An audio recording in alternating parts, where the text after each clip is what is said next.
Welcome to a season 14 video on carrying with Olaf.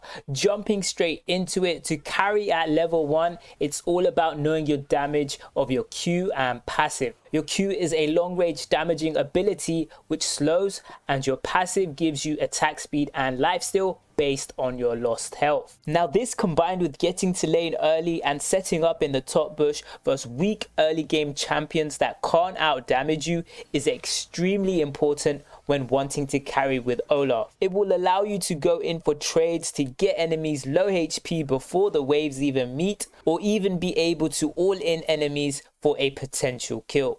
In terms of knowing your trade damage at level 1, the best thing to do would be to generalize for melee champions. Meaning, if the melee champion such as level 1 Fiora has a slow attack speed and cannot keep up with your Q damage cooldown, you will win the all-in 1v1. Another example is dodgeable abilities like Cassante and Aatrox Qs. To also give you the best chance to carry in the early game, you should be using your Qs at certain times. You never just randomly want to throw your Q at long range and hope for the best. You want to set it up where if the enemy walks into your melee range, this would be a perfect time to throw your Q. Or if the enemy comes up to last hit a wave minion, this is also a perfect time as they will be still for a brief second. Moving on to Olaf carry runes, you always want to go Conqueror and Inspiration secondary. If you go something other than Conqueror, you're putting yourself at a huge disadvantage. These runes give you extra damage early and complement with his sustainability and let him chase down better. His go-to carry summoners are Ghost and Flash, or Ghost and Ignite. Moving on to your level 3 carry spike, this is where you get your W and E. This is a great combo carry for trades versus all champions. The most notable things here is that your W gives you extra attack speed and a shield, and your E does true damage. A great trade combo versus melee champions is to E and then instantly W. For carrying with Olaf's ultimate, always remember it has huge carry potential as it gives him both immunity to crowd control and he's able to break through any type of stun. On top of this, it gives him extra movement speed towards enemies. So what you want to do to carry is to anticipate and be ready to press your ultimate as soon as the enemy lands a stun on you. Another option is to throw your Q, and once it lands and you know you have the damage to run down the enemy, press your ultimate. Split pushing and soloing multiple players.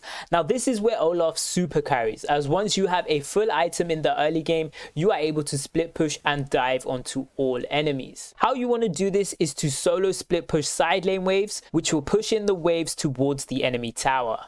Then you are able to take down these towers for extra 300 gold to carry games. Now obviously an enemy or two may come to defend the tower. This will not stop you from carrying, as you can either play safe, as your team will have the 4v3 numbers advantage elsewhere on the map, or you can look to group with the team, or you can even look to dive both enemies if confident enough with your Olaf skill. Again, these scenarios gives you the advantage which helps you win and carry games. Talking about 1v2ing enemies or even 1v3ing enemies, Olaf is great at taking out multiple players by himself in the early to mid game. This is thanks to his ultimate's immunity to CC and his abilities allowing him to chase down enemies. Again, this 1v2ing potential gives your team the advantage to win games. How you go about 1v2ing is always focus the squishiest or easiest to take out champion first and ghost onto them. Again, be ready to ult as mentioned earlier for any CC that the enemy produces,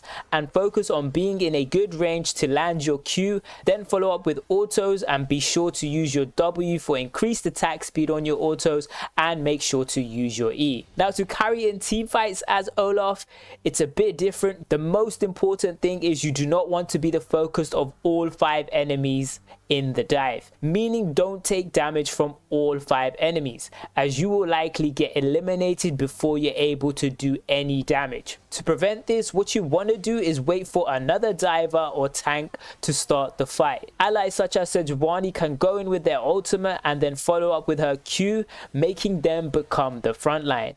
You can also do this with a diving Zed in the backline, as he will grab some attention from you.